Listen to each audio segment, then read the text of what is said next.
¿Cuál debería ser la postura de la iglesia frente a la política?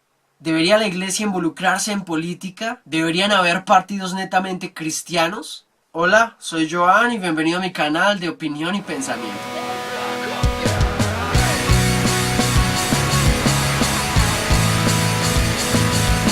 Todos los países en el mundo tienen un sistema político. Hay tiempos de elecciones, presidente, de Congreso, de Senado, entre muchos y muchos otros.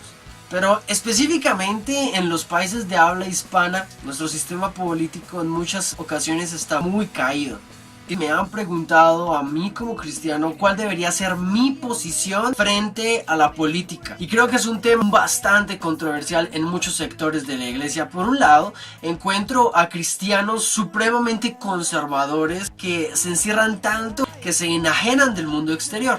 Y hay otros que se vuelven tan políticos que abandonan su fe y abandonan su cristianismo para vender su alma a la política. Yo no puedo hablar por sí mismo de esto. Me gustaría hablarte de Jesús y su relación con la política. El cristianismo en relación a la política. Jesús vivió en un mundo bastante complicado, político hasta la médula. Israel estaba dominado por el que hasta hoy es el imperio más grande que ha existido en la historia, el imperio romano. No hay evidencia alguna de que Jesús se haya involucrado en la política, pero no se puede dudar que su mensaje tiene implicaciones políticas muy profundas en la sociedad y en los diferentes sistemas. Pero en los intentos de las personas en unir la política con su fe, he encontrado que la mayor parte de los expositores políticos que profesan una fe cristiana tienen comportamientos muchas veces sexistas, hostiles, ofensivos y tienden a ser bastante narcisistas. Son simplemente la antítesis de Jesús y que de paso desmeritan la obra de la iglesia en la tierra. ¿Qué está pasando entonces con todo esto? ¿Puede entonces la iglesia arriesgarse a vender su alma al sistema político? Bueno, la historia nos ha dicho que sí se puede.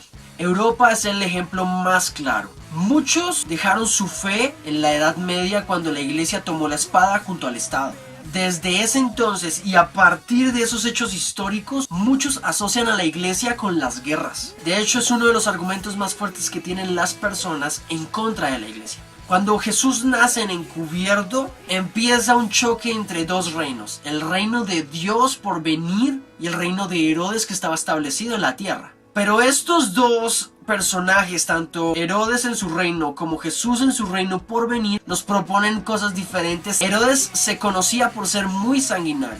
Fue capaz de eliminar a una familia entera. Uno de sus delitos más recordados es el asesinato masivo de niños menores de 2 años. Ese era el rey de ese tiempo. Pero Jesús, que venía anunciando otro reino, era totalmente distinto. Jesús se rehusó en muchas ocasiones a utilizar su poder para mostrarse como el Mesías o como el rey.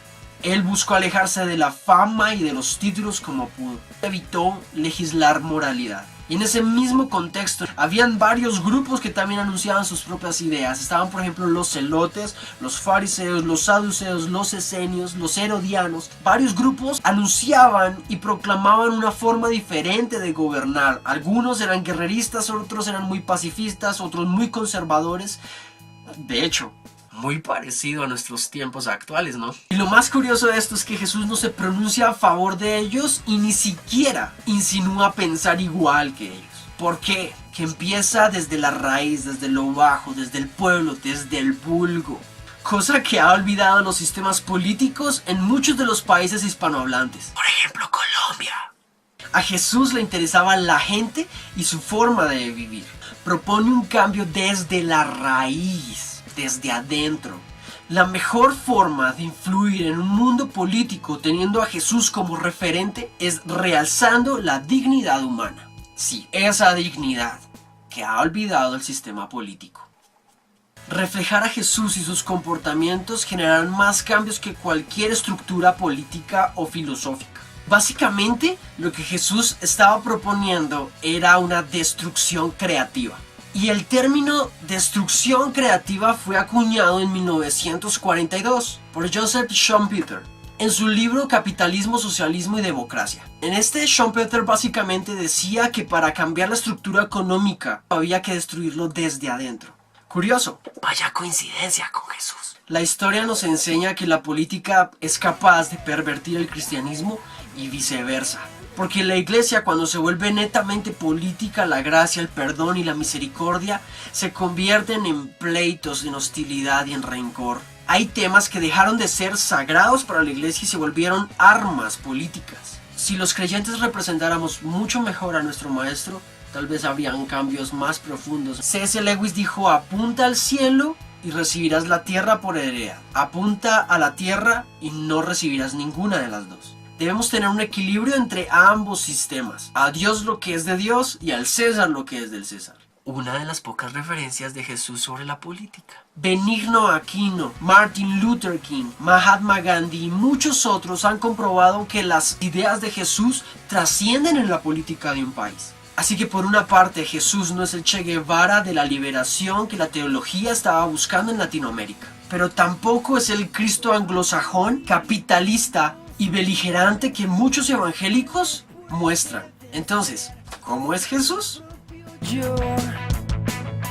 Páginas como change.org son páginas que tratan de llevar iniciativas sociales, políticas y jurídicas buscando justicia, buscando equidad a través de muchos países alrededor del globo. En esta página tú podrás ser parte de pequeños cambios y de pequeñas manifestaciones pasivas y pacíficas a través del uso de la internet. De hecho, tú puedes emprender una nueva iniciativa.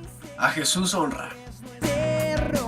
No es tan fácil de hacer. Se los juro, he tratado de grabar este video 4 veces. Las 4 veces se han borrado.